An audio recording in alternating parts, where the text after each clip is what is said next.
দেশে এখন একটা আমি বলবো যে একটা গণজাগরণ শুরু হয়ে গেছে। আপনারা লক্ষ্য করে দেখছেন যে এখন ছাত্রদের যে বৈষম্য বিরোধী যে আন্দোলন, সেই বৈষম্য বিরোধী আন্দোলনে সাধারণ সমস্ত মানুষ যোগ দিয়েছে, শুধু ছাত্ররা নেই। এখন তার অভিভাবক, চিকিৎসক, আপনার পেশাজীবী, শিল্পী, যারা আপনার সাংস্কৃতিক কর্মী, সাংবাদিক এবং সব ধরনের আপনার মানুষরা, সব পেশার মানুষ, সব ধরনের মানুষেরা কিন্তু আপনার এখানে যুক্ত হয়েছেন এবং তারা যুক্ত হয়েছেন সব ভয়কে উপেক্ষা করে। এটাই হচ্ছে এইবারকার এই আন্দোলনের সবচেয়ে বড় যে দিকটা আমি লক্ষ্য করছি, যে মানুষের যে অন্যায়ের বিরুদ্ধে যে তারা জেগে উঠেছেন, যে জাগরণ তাদের সৃষ্টি হয়েছে। এবং আমরা যেটা সবসময় বলে আসছিলাম, তরুণদের জাগ্রত হবার কথা, সেই তরুণরা এবার জেগে উঠেছে।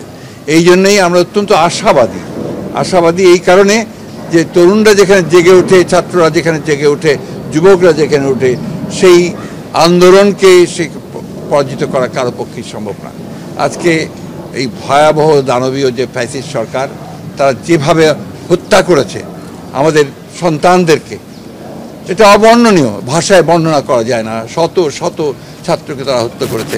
আবারও যখন আমরা দেখতে পাই যে তাদেরকে গণকবর দেওয়া হয়েছে, আমি যেটা দেখলাম পত্রিকায় যে প্রায় 59 জনকে গণকবর, পাকিস্তানি হানাদার বাহিনীকেও তো হারিয়ে যাচ্ছে, চিন্তাই করা যায় না এটা।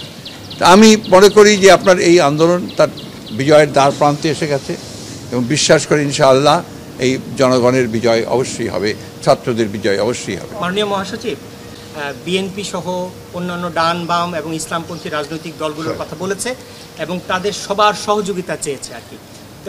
আপনারা আমির হতে বলেছেন, আমরা প্রথম দিন থেকে আপনারা নিশ্চয়ই লক্ষ্য করেছেন, ছাত্ররা যখনই আপনার আন্দোলন শুরু করেছে, এর যে যৌক্তিকতা সেই সম্পর্কে আমরা কথা বলেছি। আমরা তাদের সঙ্গে সহযোগিতা শুধু নয়, তার একাত্মতা ঘোষণা করেছি। আমরা এখনও ওটা শুধু নয়, এটাকে আমরা আরও বেশি দৃঢ়তার সঙ্গে বলতে চাই যে ছাত্রদের এই যৌক্তিক আন্দোলন, এই আন্দোলনে আমাদের শুধু সমর্থন নয়, আমাদের সর্ব রকমের সহযোগিতা সমর্থন তাদের সঙ্গে থাকবে।